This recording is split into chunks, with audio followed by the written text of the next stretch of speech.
Përshëndetje të nderuar zonja dhe zotrinj, sot pranë jush do të vi me një histori të çuditshme edhe shumë të ndjerë, një histori që në fakt i ka ndodhur një djalit. Ai këtë historinë më ka shkruar në emailin zyrtar dhe dëshiron këtë rrëfimin e jetës që ta ndan me të gjithë ju. Tirana në mbrëmje kishte gjithmonë një magji më vete. Dritat, muzika, zhurma e të rinjve, shpresat që notonin në ajrin e ngrohtë të verës. Ishte një nga ato net kur jeta më ftoi për të festuar, për të haruar për një çast realitetin. Me disa miq të ngushtë, vendosëm të kalonim një natë më ndryshe në një nga diskotekat më të njohura të këtij qyteti. Nuk e dija atëherë që ajo natë do të më ndryshonte jetën për gjithmonë. Në mes të dritave që lëviznin, muzikës që godiste në gjoks dhe njerëzve që kërkonin zbavitje, ajo u shfaq. Një vajzë me flokë të bardhë si bora, sy të gjelbër si pyelli, pas shiut dhe një buzëqeshje që të ndalte frymëmarrjen. Ishte ndryshe, e qetë mes kaosit, e bukur pa u përpjekur, dhe unë u ktheva nga shokët dhe thash, unë patjetër dua t'i afrohem kësaj vajze. Me gotën në dorë i afrohem dhe pyes, si quhesh? Eli, më thot ajo, dhe buzëqeshi but.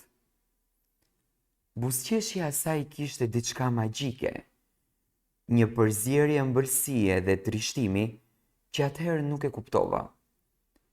I thash pa hezitim, je shumë e bukur. Ajo qeshi më tha me një zë të qetë. Po kështu më thonë të gjithë. I kërkova numrin e telefonit. Pa shumë hezitim ma dha. Të nesërmen, sa po shkova në shtëpi, i shkruajta. Jam Blearti. U njohëm brëm në diskotekë. Kështu filloi historia jonë.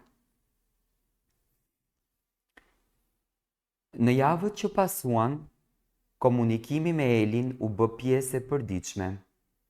Fjalët e saj ishin të thjeshta, por mbushur me shumë ngrohtësi. Flisnim për gjithçka.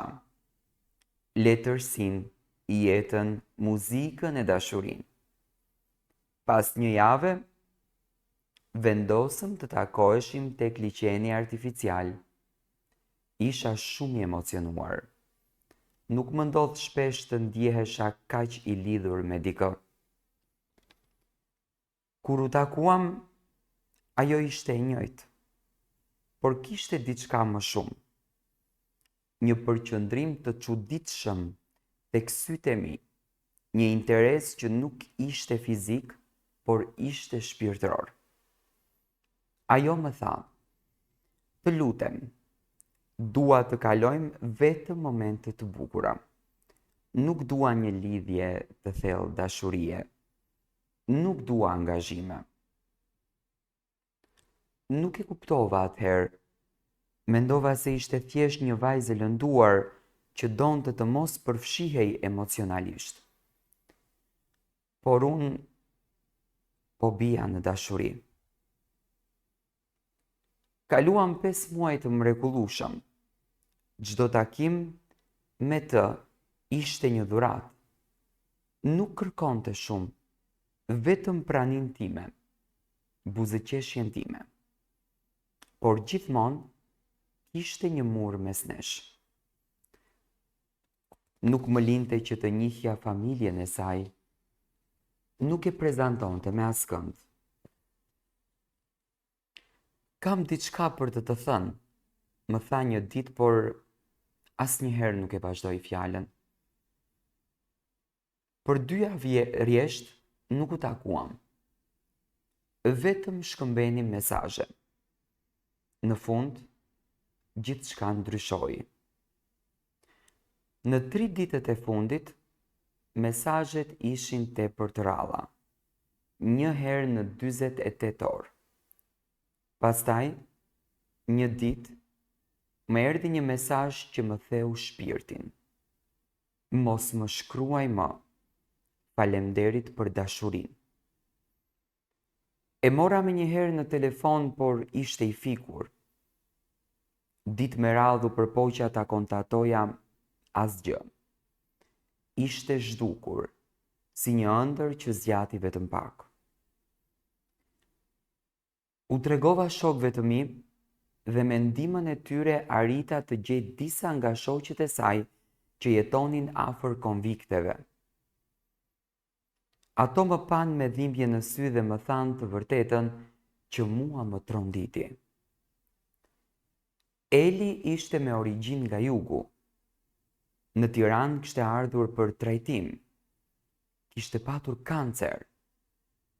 Kishte ardhur vetëm për të bërë terapi dhe për të gjetur pak qetësi. Ti ishe shpëtimi i saj emocional. Ajo nuk donte të përfshinë në dhimbjen e saj. Mendova se mos ishte një keqkuptim, nuk doja ta besoja, deri në ditën që shkova dhe vizitova varin e saj. Ajo nuk ishte më. Dhe sot kanë kaluar vite, por sytë e saj të gjelbër nuk më largohen nga kujtesa. Buzëqeshja e saj më ndjek stihie. Dashuria që më dha për ato muaj ishte dashuria më e pastër që kam përjetuar ndonjëherë. Nuk kërkoj asgjë, vetëm dha. Ajo dashuri më mësoi çfarë do të thotë të duash me shpirt e pakushte. Më mësoi se disa njerëz hyjnë në jetën tënde për një arsye të thellë, jo për të qëndruar përgjithmonë, por për të ndryshuar përgjithmonë. Eli më la një boshllëk që nuk mund ta mbush asnjë tjetër. Në fillim e përjetova si një tradhti. Pse nuk ma tregoi të vërtetën? Pse nuk më lejoi ta ndaj dhimbjen të saj me të? Ta mbaja dorën në momentet më të vështira. Por më pas e kuptova, ajo nuk donte që unë ta shihja duke u venitur. Donte që unë ta mbaja mend për herë të bukur, me sytë e gjelbër që shkëlqenin në dritën e hënës, me buzëqeshjen që ma ndriçonte shpirtin. Pas vdekjes së saj, për muaj të tërë u mbylla në vetvete. Çdo vend ku kishim qenë më dukej bosh pa të. Nuk kisha fuqi të kaloja pranë liçenit. Nuk kisha guxim të dëgjoja këngët që dëgjonim bashkë. Por ngadalë, ajo u kthye në frymëzim. Fillova të shkruaj për të flas për të tregoj historinë tonë, jo për të ngjallur keqardhje, por për të mos e lënë kujtimin e saj të shuhet. Në jetën time nuk ka pasur më askënd si Eli. Ajo nuk kërkonte asgjë, por dha gjithçka që kishte. Dashuria e saj nuk ishte interes, as pritshmëri. Ishte e thjesht, e thellë dhe e vërtet. Ishte një dashuri që më mësoi më shumë për jetën se sa çdo mësim tjetër. Një dashuri që më bëri të kuptoj sa e rëndësishme është të jesh pranë dikujt, edhe për pak në mënyrën më të sinqertë të mundshme. Sot kur kaloj pranë varit të saj nuk qaj më. Flas me të, i tregoj për jetën time, për ëndrat e mia, për kujtimet që më la. Dhe në një farë mënyre, më duket sikur ajo është ende aty, duke më parë, duke më buzëqeshur, duke më përkujtuar që dashuria e vërtet nuk matet me kohën, por me mendjen që le pas. Kjo është historia e Bleartit edhe Elit. Jo gjithmonë njerëzit futen në jetën tonë për diçka serioze, por futen qoftë edhe për të mbushur shpirtin e tyre.